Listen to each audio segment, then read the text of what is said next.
우리가 앞에서 이미 살펴봤던 대로 압살롬이 돌아왔죠. 예루살렘으로 돌아올 때에 그 요압이 큰 역할을 감당을 했습니다. 우리가 잘 아는 대로 드고와 여인, 지혜로운 여인을 선택을 해서 왕께 아뢰게 되었고, 왕이 나중에 요압이 뒤에서 이렇게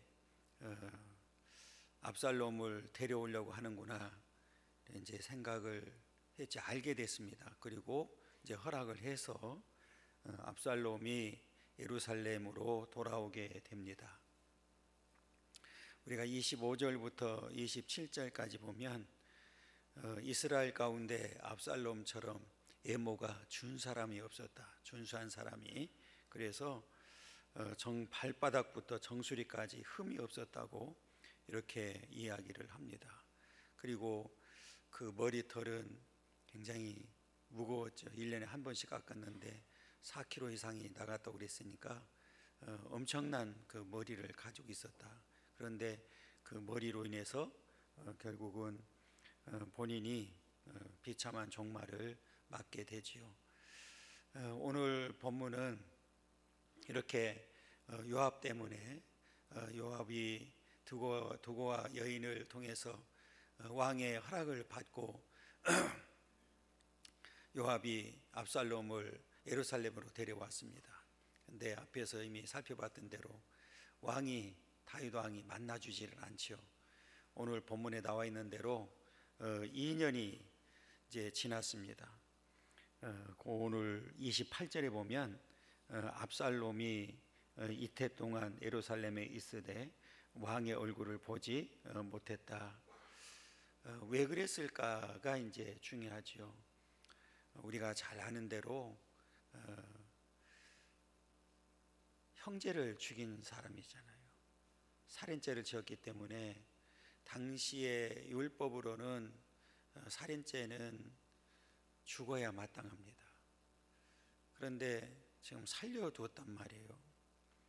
그러면 왕의 입장에서 생각해 볼 때 하나님의 공의와 또 아들과 아들의 일단은 정이 있잖아요. 그 가운데서 아마 갈등하지 않았을까 이런 생각을 했고, 또 하나는 아버지 입장에서 아들이 정말 회개하기를 원하지 않았을까. 끝까지 회개하고 돌아온다고 하면 아버지 입장에서 용서할 수밖에 없죠. 그런데 오늘 본문을 앞에서도 우리가 이미 살펴봤고 오늘 본문에서도 마찬가지고 앞으로도 이어지는 내용을 보면 압살롬은 회개한 흔적이 전혀 없습니다. 일말의 뉘우침조차도 없었다, 이렇게 보면 되거든요.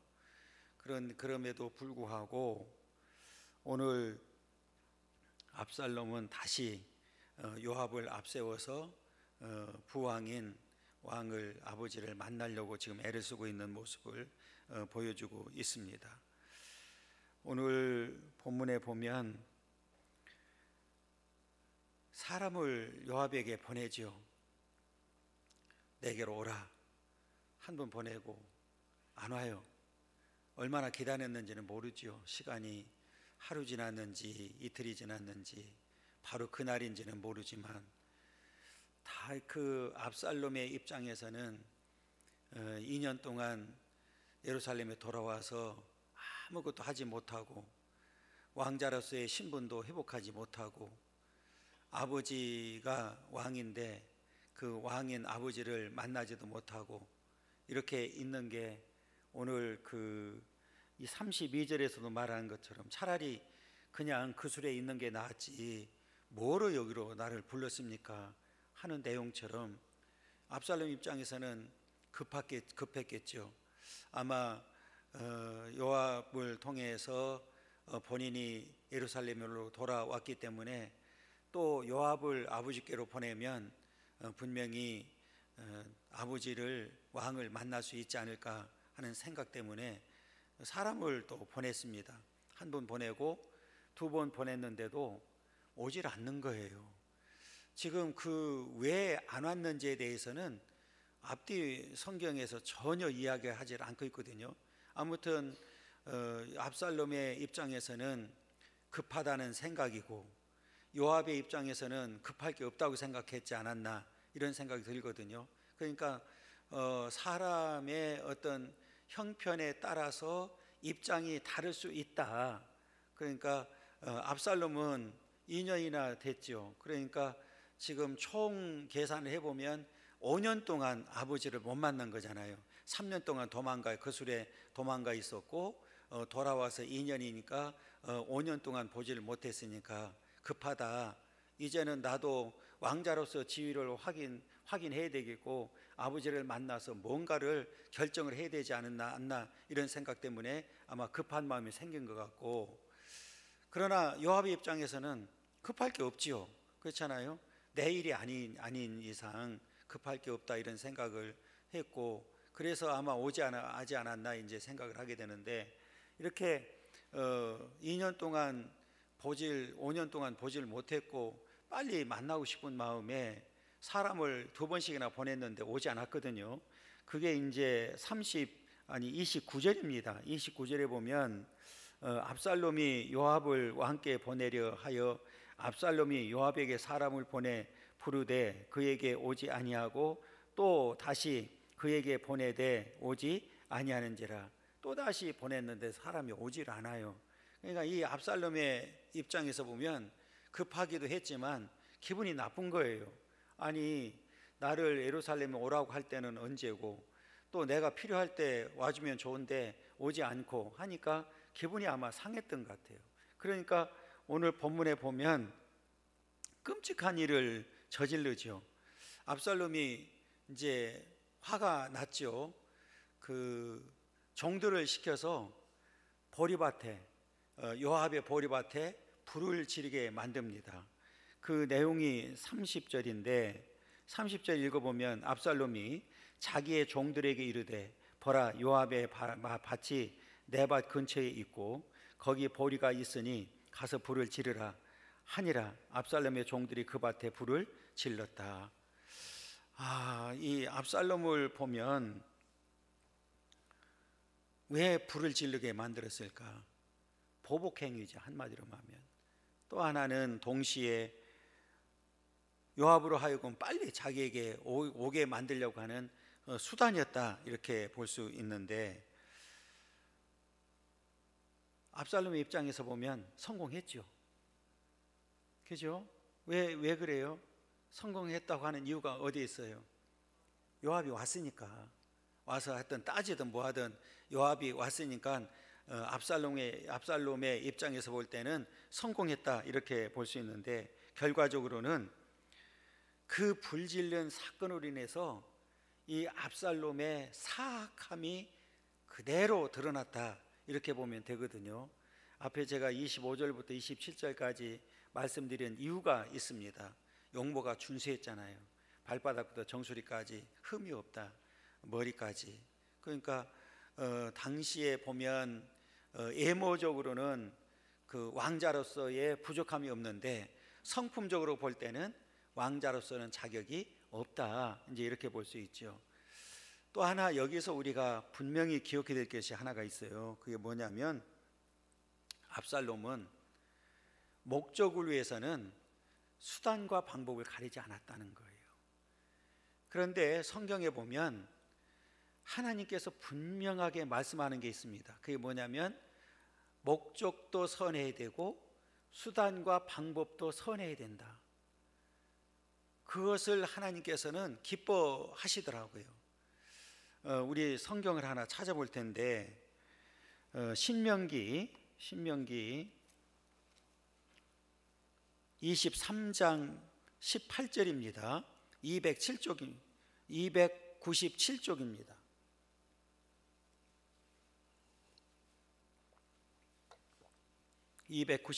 신명기 23장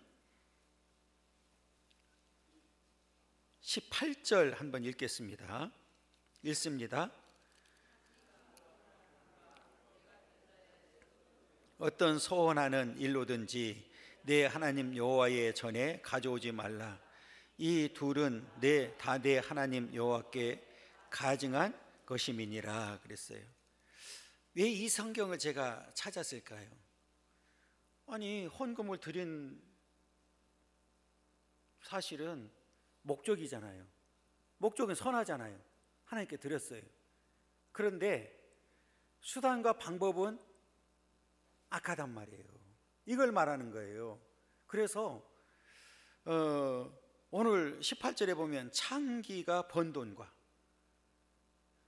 개 같은 자의 소득, 개 같은 자의 소득은 예를 들어 도둑질이라든지, 내가 하나님 앞에 드리기 위해서 헌금하기 위해서 도둑질했다.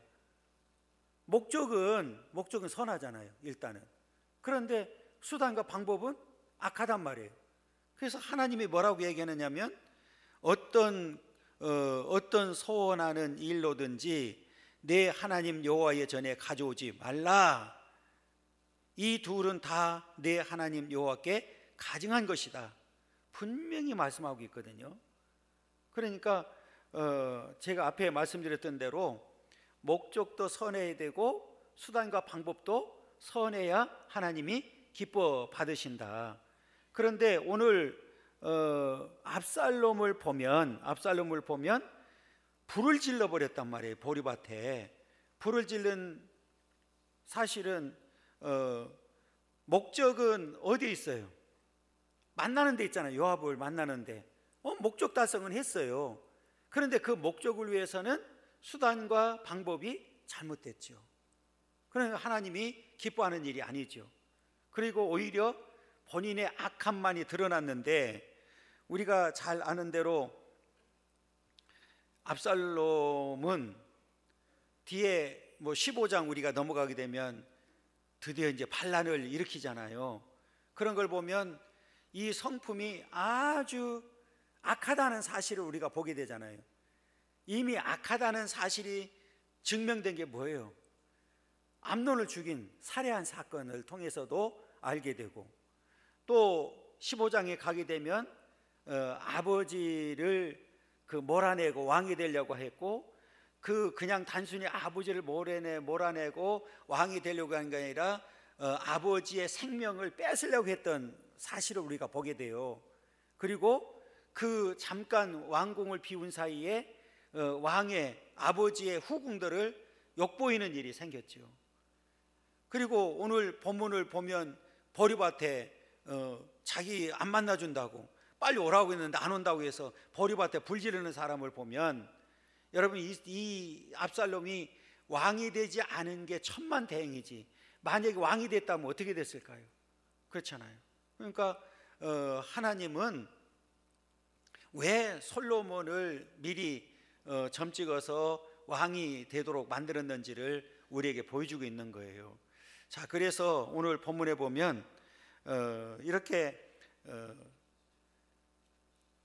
압살롬은 목적과 수단과 방법 모두가 다 악했다, 이제 이렇게 보면 되고요. 또 하나 우리가 여기서 생각해야 될 부분은 이제 31절이거든요. 31절에 보면 요압이 일어나 압살롬의 집으로 가서 그에게 이르되 어찌하여 내 종들이 내 밭에 불을 질렀느냐 하니, 요압의 입장에서 한번 생각해 보면 참 기가 막힌 일이죠. 이런 배은망덕한 사람이 어디 있어요? 앞에 설명드린 대로 지금 압살롬은 그술로 도망가 있는 상태잖아요. 사실은 어찌 보면 잊혀진 사람이란 말이에요. 잊혀진 사람인데 그 잊혀진 사람을 3년이 지나서 오도록 만든 사람이 누굽니까? 요압이잖아요. 그런데 요압의 집 그 밭에, 그 보리밭에 불질러 버렸으니 그 요압의 입장에서 생각하면 참 기가 막힌 일이죠. 분노하지 않을 수가 없죠. 왜 그래요?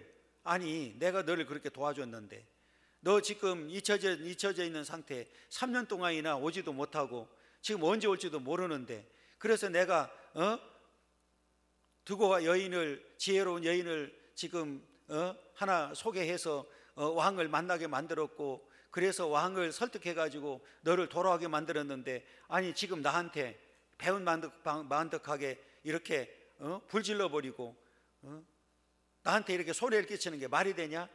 지금 이렇게 어찌 보면 굉장히 분개하는 모습을 우리에게 보여주고 있거든요. 우리가 후한무치하다고 하는 말을 쓰잖아요. 그러니까 이게 압살롬을 보면 앞에 말한 대로 목적, 수단, 방법 가리지 아니하고 자기 목적을 위해서는 아주 그냥 물불을 가리지 않는 이제 그런 성격의 소유자라는 사실을 우리가 금방 알 수가 있고요. 오늘 요압의 입장에서 보면 황당할 수 있잖아요.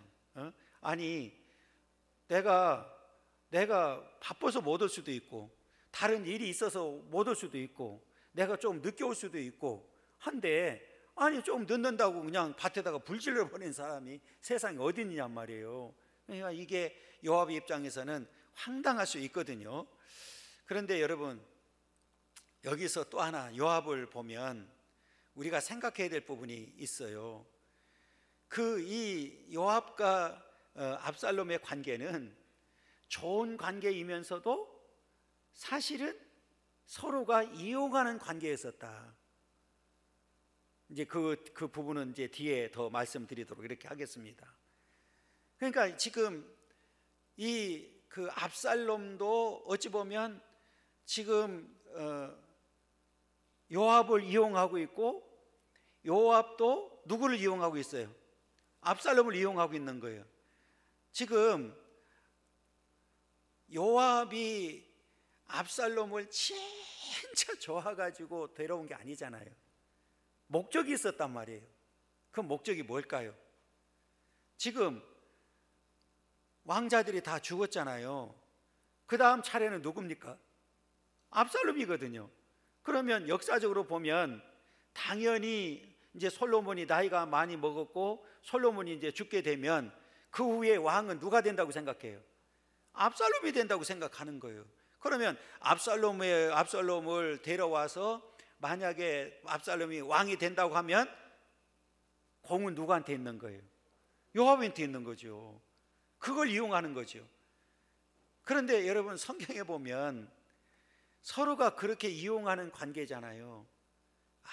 아무것도 얻을 수 없다는 사실을 우리에게 보여주고 있는데, 그 내용이 악을 행하는 자들의 특징을 말하고 있는데요. 우리 이사야서 59장 5절부터 우리 7절까지 한번 읽어보겠습니다. 1039쪽인데요 1039쪽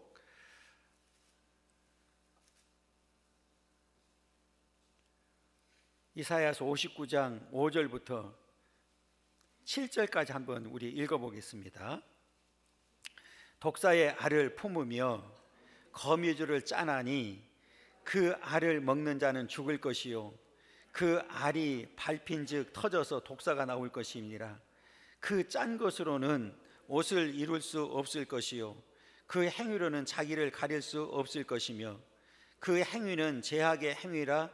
그 손에는 포악한 행동이 있으며 그 발은 행악하기에 빠르고 무지한 피를 흘리게 신속하며 그 생각은 악한 생각이라. 황폐와 파멸이 그 길에 있으며. 악한 자들의 행동을 독사의 알을 품었다고 보고 있고 거미줄을 짠다. 그런데 얻는 것이 있었습니까? 없었습니까? 없었어요.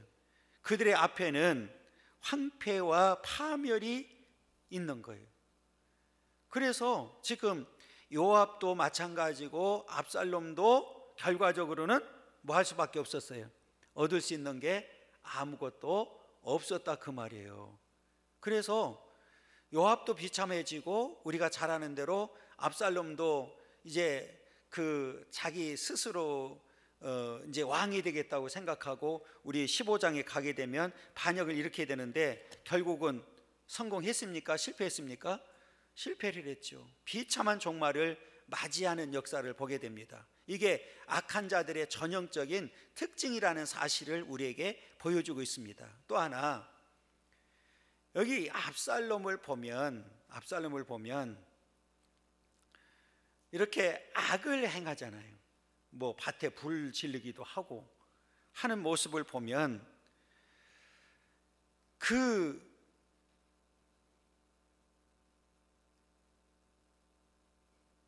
죄가 지금 살인을 한 그 죄를 전혀 인정하지 않는 모습을 보여주고 있거든요. 그러면 이 율법적으로도 문제가 되지만 성경에 보면 사람의 마음에 심어놓은 게 있는데 그게 뭐냐면 양심이란 말이에요. 양심은 뭐를 말해요? 저 사람 양심이 불량하다, 뭐 이런 말도 하잖아요. 그 양심은 죄를 깨닫도록 만드는 일이란 말이에요. 율법이 없다 할지라도 그 양심을 통해서 내가 잘한 일인지 잘못한 일인지, 선한 일인지 악한 일인지 구별할 수 있단 말이에요. 그 내용이 로마서 2장 14절 15절에 있는데요, 한번 우리 찾아보도록 하겠습니다. 241쪽에 있습니다. 241쪽에 보면 율법과 양심에 대해서 이제 설명을 해주는데, 241쪽에 로마서 2장 14절부터 15절까지 한번 읽어보도록 하겠습니다. 읽습니다. 율법 없는 이방인이 본성으로 율법의 일을 행할 때에는 이 사람은 율법이 없어도 자기가 자기에게 율법이 되나니, 이런 이들은 그 양심이 증거가 되어 그 생각들이 서로 혹은 고발하며 혹은 변명하여 그 마음에 새긴 율법의 행위를 나타내느니라. 율법이 없이도 뭐가 증거가 된다고요? 양심이 증거가 된단 말이에요. 양심이. 그런데 지금 압살롬은 양심이 어떻게 됐어요? 율법은 물론이지만 양심적으로도 문제가 심각한 사람이잖아요. 그러니까 살인을 저지른 일도 모자라서 회개는커녕 오히려 또 불질러버리는 일이 생겨버렸단 말이에요. 남의 밭을 불질러서 손해를 끼치는 일이 생겼어요. 그런데 성경에 보면 그 양심이 깨끗해야 되잖아요. 양심이 바르면 문제가 안 되잖아요. 그런데 성경에 보니까 이 압살롬을 우리가 이제 예를 들어서 지금 보고 있는 거예요. 양심이 더러워지기도 하더라고요. 약해지고 더러워진대요. 저는 이걸 찾아보면서 고린도전서 8장 7절인데요, 그 272쪽입니다. 272쪽에 보면 고린도전서 8장 7절 우리 한번 읽어보겠습니다. 그러나 이 지식은 모든 사람에게 있는 것은 아니므로 어떤 이들은 지금까지 우상에 대한 습관이 있어 우상의 제물을 알고 먹는 거로 그들의 양심이 약하여지고 더러워지니라. 양심이 약해지고 뭐해진다고요? 더러워진대요. 그러니까 지금 압살롬의 양심은 어떻게 된 거예요? 약해지고 더러워진 거예요. 그런데 더 나아가서 성경에 보면 양심에 화인 맞았다고 얘기를 하죠. 디모데전서 4장 2절입니다. 339쪽인데요. 디모데전서 4장 2절. 디모데전서 4장 2절을 보겠습니다. 읽습니다. 자기 양심이 화인을 맞아서 예식함으로 거짓말하는 자들이라 그랬어요. 양심이 화인을 맞았다. 화인을 마신 게 뭐예요? 불로 지져버려서 딱딱하게 됐단 말이에요. 굳어져 버렸단 말이에요. 그래서 이 양심이 마비가 된 거예요. 그러니까 어찌 보면 이 압살롬은 한마디로 말하면 양심이 뭐가 된 거예요? 마비가 되어 있는 화인 맞은 상태다, 이렇게 보면 됩니다. 그러면서 뭐라고 얘기하느냐면 32절이거든요. 32절 한번 읽겠습니다. 압살롬이 요압에게 대답하되 내가 일찍이 사람을 내게 보내 너를 이리로 오라고 청한 것은 내가 너를 왕께 보내 아내에게 하기를 어찌하여 내가 그술에서 돌아오게 되었나이까. 이때까지 거기에 있는 것이 내게 나았으리라 하려 함이로라. 이제는 네가 나로 하여금 왕의 얼굴을 볼 수 있게 하라. 내가 만일 죄가 있으면 왕이 나를 죽이시는 것이 옳으니라 하는지라. 여기 끝에 보면 내가 만일 죄가 있으면 왕이 나를 죽이시는 것이 옳다 그랬어요. 이 말은 뭐예요? 죄가 없다는 얘기잖아요. 나는 죄가 없어.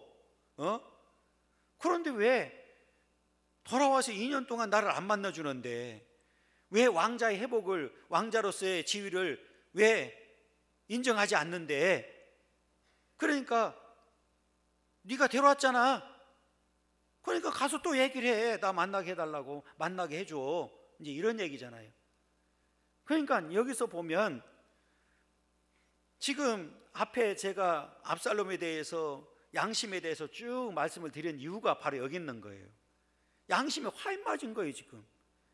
아니, 살인죄를 저질렀잖아. 거기에다가 남의 밭에 불 질러버렸잖아. 둘 중에 한 가지만 해도 문제인데 둘을 다 가지고 있으면서도 죄가 없다는 거예요. 내가 만약에 죄가 있으면 왕이 나를 죽이는 것이 맞다, 옳다. 이 말은 반대로 얘기하면 나는 죄가 없는데 나를 왜 이렇게 만들고 있느냐, 왜 나를 바보 만들고 있느냐, 이제 이런 말이잖아요. 참 기가 막힌 말입니다. 기가 막힌 말이에요. 여기서 우리가 생각해야 될 게 뭐냐면, 이렇게 자신의 어떤 양심에 화인 맞다 보니까 탓을 다 지금 누구한테 돌리고 있어요?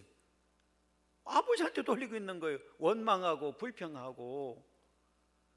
그러면서 자연스럽게 또 누구를 끌어들이냐면 요압을 끌어들이는 거예요. 아니, 차라리 거기 그냥 있게 만들지 왜 나를 데리고 왔느냐. 그러니까 둘을 지금 겨냥하는 거잖아요. 아버지 왕하고 요압을 향하는 거잖아요. 아니, 그냥 있게 만들지 돌아와가지고 2년 동안 아무것도 못하고 바보 만들어 놓고 지금 뭐 하는 거냐고. 그러니까 빨리 아버지를 만나게 해달라, 왕을 만나게 네가 좀 만들어봐라, 이제 이런 얘기잖아요. 여러분, 이게 양심이 화인 맞으면 어떤 결과를 가져오는지를 우리에게 분명히 이제 가르쳐주고 있습니다. 그냥 이게 아버지 입장에서는 앞에 서두에 말씀드린 대로 아마 갈등했을 거예요. 그렇잖아요. 하나님의 공의와 이게 어떻게 처리해야 되지? 그래도 아들인데 어떡하지? 그냥 살려둘 수는 없잖아요. 지금 율법적으로 보면, 아니 율법이 아니더라도 세상 죄를 보면, 세상적으로 보면 살인을 한 사람을 그냥 둘 수 없잖아요. 그러니까 지금 아버지 입장에서는 네가 조금 더 회개도 하고 뉘우치기도 하고 잘못을 깨닫기를 원해서 기다리라고 했는데 지금 압살롬은 그 기간을 이제 기다리지 못하고 있는 상태를 우리에게 보여주고 있습니다. 만약에 압살롬이 정말 회개하고 용서를 구했다고 하면 아버지가 용서하지 않았을까요? 저는 용서했다고 보거든요. 그런데 지금 아무 문제를 자신은 아무 문제가 없다고 지금 생각하고 있는 거죠. 또 하나, 아버지도 문제는 문제죠.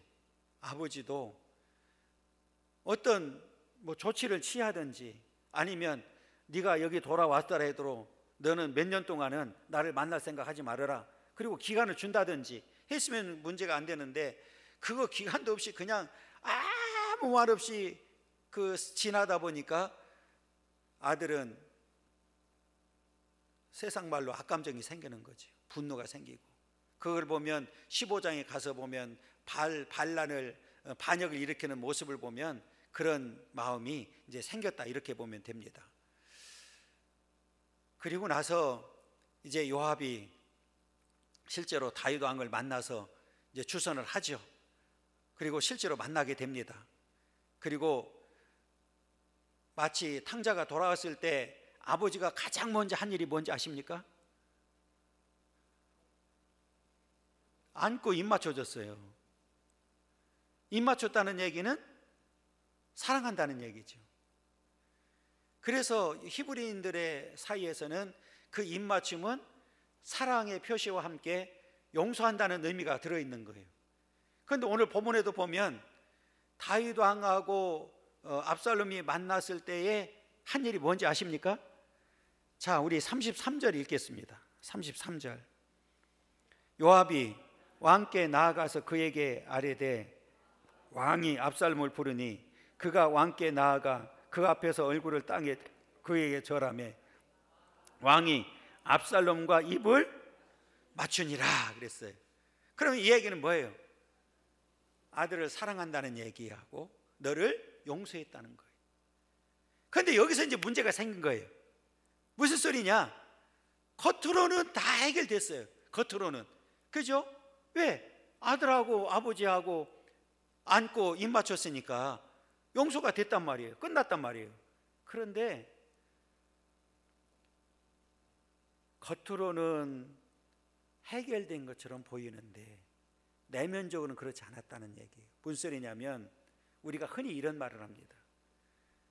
복음이 복음되려고 하면 말씀이 가감없이 돼야 돼요. 때로는 죄를 지적도 해야 되고 용서에 대한 말씀도 전해야 되고 해야 된단 말이에요. 그런데 여러분 여기 입 맞추는 걸 입 맞추었다는 얘기는 앞에 얘기한 대로 사랑하고 용서한다는 얘기인데, 그런데 앞뒤 문맥을 아무리 봐도 압살롬이 회개한 적이 있습니까? 없습니까? 없어요. 없어. 여기서 우리가 중요하게 생각하는 게 뭐냐면 회개가 없는 용서는 용서가 아니라 그 말이에요. 정말 여기서 압살롬이 회개를 한 다음에 자신의 잘못을 철저하게 뉘우치고 잘못을 구하고 용서를 구하고 한 다음에 오늘 용서했다고 하면 반역을 일으켰을까요? 겉모양은 입맞추면서 서로가 깨끗하게 다 해결된 것처럼 보여졌는데 진짜 해결은 안 됐다 그 말이에요.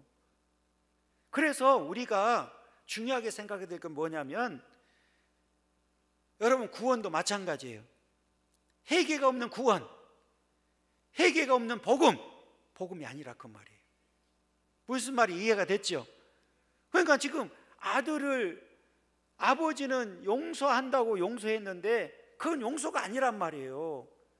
그냥 잘못된 아들을 그냥 방치하는 일에 불과했지 진짜 용서는 아니었다는 사실이죠. 여러분 진짜 용서를 받았고 용서를 했고 용서를 받았다고 하면 아들이 반역을 일으키면 됩니까? 안 됩니까? 안 되는 거죠.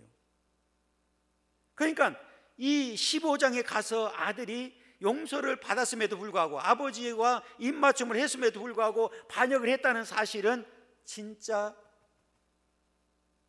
글쎄 아버지는 용서를 했겠죠. 아들이니까. 그런데 아들은 2년 동안 자기를 만나주지 않았다고 하는 이 악감정으로 인해서 아버지를 용서했어요? 안 했어요? 안 한 거예요. 용서는커녕 자신의 죄조차도 깨닫지 못하는 이런 일이 벌어졌단 말이에요.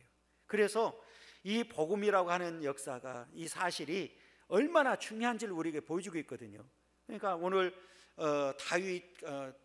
다윗과 압살롬을 보면서 우리가 하나님과 우리의 관계를 살펴본다고 하면 하나님은 우리의 진짜 구원은 어디에 있다는 사실을 보여주고 있냐면 용서하는 데 있다. 하나님이 용서해 줘야 되는데 그 용서의 전제 조건은 반드시 회개가 따라와야 된다는 것. 회개가 없는 용서는 얼마나 잘못된 짓 되었는지를 우리에게 보여주는 그런 내용입니다. 여러분 단순히 그냥 겉으로 입 맞춘다고 해서 되는 게 아니란 말이에요. 우리가 흔히 그러잖아요. 야, 나 너 용서했어. 사람은 그럴 수 있잖아요. 겉으로 나 용서했어. 그런데 속으로는 용서가 안 된 거예요. 얼마든지 그럴 수 있잖아요. 그죠? 그래서 우리가 신앙은 항상 고백이 따라와야 되는 이유도 바로 여기 있는 거예요. 여러분 우리가 신앙 고백을 왜 합니까? 왜 예수를 나의 주라고 시인해야 됩니까? 고백이에요. 애 쪽으로 드러나야 되는 거예요. 그런데 지금 이 압살롬은 전혀 앞뒤 문맥을 아무리 눈치 있고 살펴봐도 자신의 죄에 대해서는 한 번도 언급하잖아요. 죄 없다고 오히려 주장하고 원망하고 불평이 아버지에게 쏟아지는 모습을 보여주고 있거든요. 여러분, 오늘 본문을 통해서 아무튼 두 사람이 화해하는 모습을 보여줬는데, 겉으로는 화해했지만 속으로는 화해가 되지 않은, 그래서 이제 15장에 가면 이제 반역을 일으키게 되는 역사를 우리가 이제 보게 되는데, 여러분, 우리가 진정한 화해는 회개가 전제가 되어야 되고, 우리가 우리도 용서를 받았으니까 우리도 용서를 해야 되는데, 우리 마음에서 정말 우러나오는 용서가 있어야 될 줄 믿습니다. 그런 용서를 통해서 우리가 하나 되는 역사가 있기를 원하고요. 앞으로 우리가 살아가면서 우리도 그렇잖아요. 우리도 용서받은 만큼 용서하면서 살아야 된다. 아무튼 오늘 본문을 통해서 이 양심이 마비되면 어떤 결과를 가져오는지에 대해서 압살롬을 통해서 우리에게 분명히 가르쳐 주셨습니다. 우리가 선한 양심, 깨끗한 양심을 통해서 옳고 그름을 분별하고 우리가 하나님 앞에 바로 설 수 있기를 간절히 소망합니다.